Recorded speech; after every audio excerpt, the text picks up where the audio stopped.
Hello everyone, it's the Hobby Dabbler. Today I'm going to be trying round number 2 of making my own gesso at home. And I'm using recipe number 2. This one calls for plaster of Paris. So you need plaster of Paris, PVA glue, water, and white acrylic paint. Now the last video that I made about the gesso didn't work very well. It had cornstarch and baking soda, and it was really crumbly and really hard to spread. So I'm hoping that we have better luck with this one. And I'll have the recipe down in the description for you. So, first we need our plaster of Paris. So if I can get my bucket open. Okay. Whew, dusty. Okay, so it says 1 part plaster of Paris.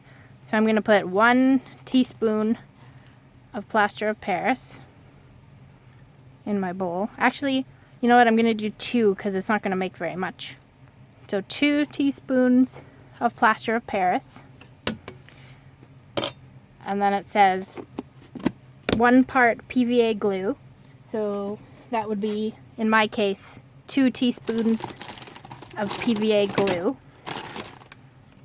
Sorry, just tidy myself up a little bit. That plaster of Paris got everywhere. Okay, so 2 teaspoons of PVA glue.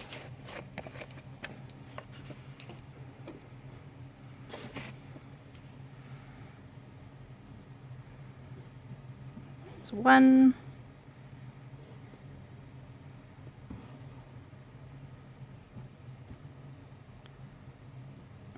And there's 2. Now,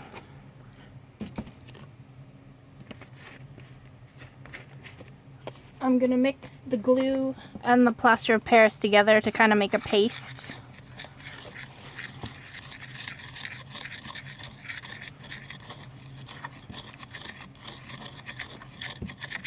Okay. And now I'm going to come in with my water. It says 1 part water. So that would be 2 teaspoons in my case. You can make as much or as little as you want. From what I understand though, homemade gesso doesn't last nearly as long. It lasts like a week or 2. So you probably only want to make as much as you need for your projects, or maybe a couple projects, whatever you're doing for the week. So we'll stir that in, and then we need, it says 3 parts white paint. Now that seems like an awful lot, so I'm just going to squeeze in a few squeezes of white paint. Okay, so let's mix it up good and see what we end up with.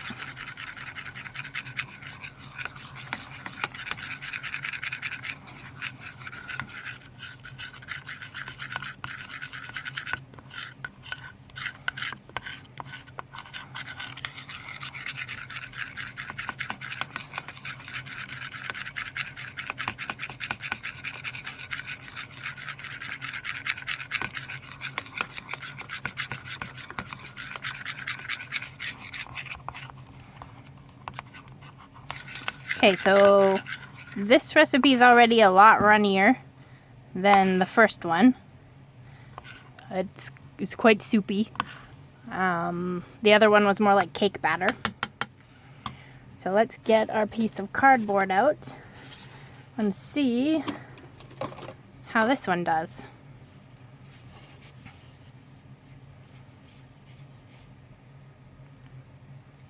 Okay. This one spreads a lot nicer than the last one. The coverage is better. It's not lumpy. It's not, super textured. This one's quite nice, actually.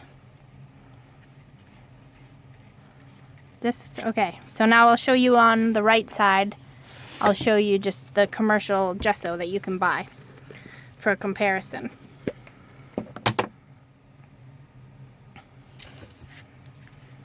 And I mean, you can add as much or as little white paint as you want to it. So I didn't add a ton of white paint. If you want it really white, go ahead and add a bunch of white paint. So it's actually pretty comparable. Mine's a little lighter, obviously, because I didn't add as much white paint, but I'm pretty impressed. I'm gonna give it a dry, and then I'll let you know how it feels after. Okay, everything's all dry. And now this side was my homemade gesso, and this side was the commercial gesso. And I have to say, I'm pretty impressed. I mean, it did crack a little bit. You can kind of see a bit of cracking, but that'll add some really cool texture to your projects. It's not as smooth as commercial gesso, but it's not bad, to be honest. Like, it's really stuck on there. I don't feel like it's gonna wash off when I do my painting. It's crackled a little bit, but not so much that it has big jagged cracks. It just is little tiny crackles. You probably can't even see it on the camera. Yeah, so this plaster of Paris recipe is the winner, I think. I'm gonna use it for my projects. I'm pretty impressed with it. So give it a try. Let me know how things work out for you. And thanks so much for watching. I hope you learned something today, and please don't forget to subscribe. Thank you. Bye.